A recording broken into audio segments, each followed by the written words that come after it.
So my name is Elin. I am an extremely passionate person when it comes to the community. I have a civic and moral responsibility to the community, contributing to the community in sort of any way possible.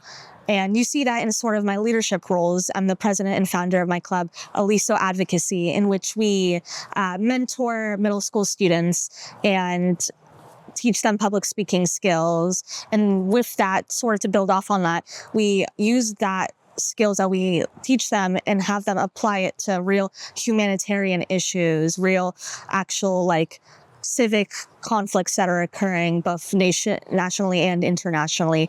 In addition to that, I'm the secretary of my school's Persian club. So essentially it is just that really driving factor about community and civic responsibility that defines me as a person. And who or what inspires you? I really am so passionate about our community as not only an American, but as an Iranian immigrant. I sort of have this driving motivation to sort of not necessarily compensate for what is going on over there, but, be the best individual I can be to represent both spheres as an American, as an Iranian. And also it is those strong female role models that I have in my life. I have my lovely mother who came here with nothing but, a dream, American dream. And Natasha over here, really just these strong female role models teach me that you shouldn't feign in the face of prejudice, but, just keep moving forward. And I use that as a sort of driving factor every day in my activities. So to you, what is social empathy and why do you think it's so important? To me, social empathy is not the focus on the individual, but the focus on the collective. Working for the general will of society, doing what you can to provide for your community, doing what you can to feel compassion and empathy towards those in your sort of vicinity, and just being a good member of that community and having empathy for all other community members. What causes are you most passionate about? By definition, as an Iranian American, I am really passionate about Iran.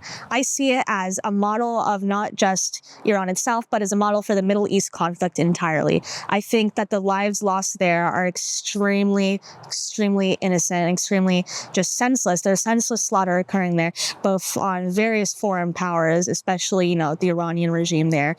And I see it as just a model of everything that is going on. I see it as imperialism. I see it as a struggle for democracy. I see it as warring ethnic groups. But in general, in a more national scale, I'm really passionate about more socioeconomic topics like gentrification, the causes, the impacts, consumerism, industrialization. I think the corresponding causes and effects are really interesting, and I really am passionate about that. What would you change about the world today and why? I would change the prioritization of convenience over the thirst for knowledge. In our present day and age, there is a prevalence of dependency on artificial intelligence.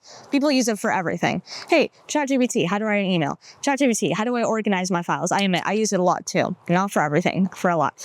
However, with this, we do want to overcome the sort of more tedious acts. That is definitely something important. I do believe that is one of the best things about ChatGPT. You can overcome just having to do those somewhat tedious tasks. However, with that, I think it's also really important that as a society and as a world in general, that we continue striving to learn. We continue striving to, not always taking the shortcuts, somewhat going the longer, more scenic route.